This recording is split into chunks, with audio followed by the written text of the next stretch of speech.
Today, I'm going to show you how to join a sphere to a cube in Blender fast, and I'll also show you the cleanest way to make the connection look smooth if you need a more polished result. This is a super useful Blender workflow, whether you're blocking out a model, making a simple prop, or just learning how object joining works. If this tutorial helps you out, make sure to hit like and subscribe for more quick Blender tips and tutorials. All right, let's jump into it. First, open Blender and make sure you're in a fresh scene. If you already have objects in your project, that's totally fine too. To start from scratch, we need two basic objects, a cube and a UV sphere.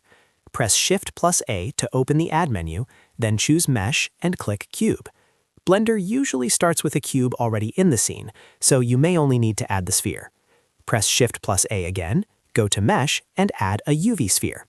Now you should have both objects in your viewport. Next, use the G key to grab the sphere and move it into position near or inside the cube, depending on the look you want. If you want the sphere to join into the cube as a single object, placing it so they intersect a little bit is usually the best idea. You can move it around with the mouse, and if you want more control, you can also use the Move tool from the toolbar.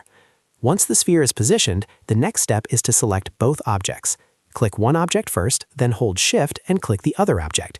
You want both the cube and the sphere selected at the same time. After that, press Ctrl+J.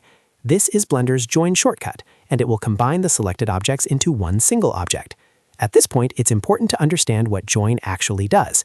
Ctrl+J joins the objects together, but it does not fuse the geometry into one seamless mesh. That means the cube and sphere are now part of one object, but the faces are still separate inside. If all you need is one object for organization or basic editing, this may be enough already. If you want to clean things up a little, go into Edit mode and use Merge by Distance. This can help remove overlapping vertices if any are close enough to be merged. To do that, press Tab to enter Edit mode, then open the Mesh menu, go to Cleanup, and choose Merge by Distance. Blender may ask you to adjust the distance setting, so keep it small and use just enough to remove unwanted duplicates without ruining the shape. Now, if your goal is to make the sphere and cube blend together smoothly, the best option is a Boolean modifier with union. This is the more seamless method. To do that, go back to Object mode, select the object you want to keep, and add a Boolean modifier from the Modifier tab. Set the operation to union, then choose the other object as the target. Once you're happy with the preview, apply the modifier. This merges the two forms visually into one shape, which is much better if you want a clean connection instead of two objects just sitting inside each other. After applying the Boolean, you can add a Subdivision Surface modifier if you want an even smoother result. This helps soften the shape and makes the transition between the sphere and cube look more natural.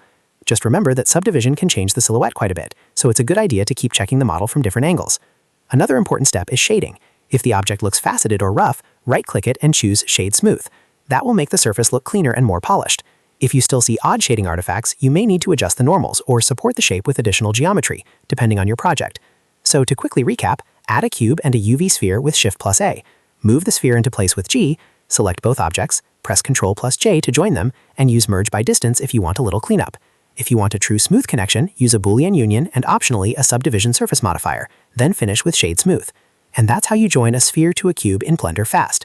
If this video helped you, please like the video, subscribe to the channel, and turn on notifications so you don't miss the next Blender tutorial. Thanks for watching, and I'll see you in the next one.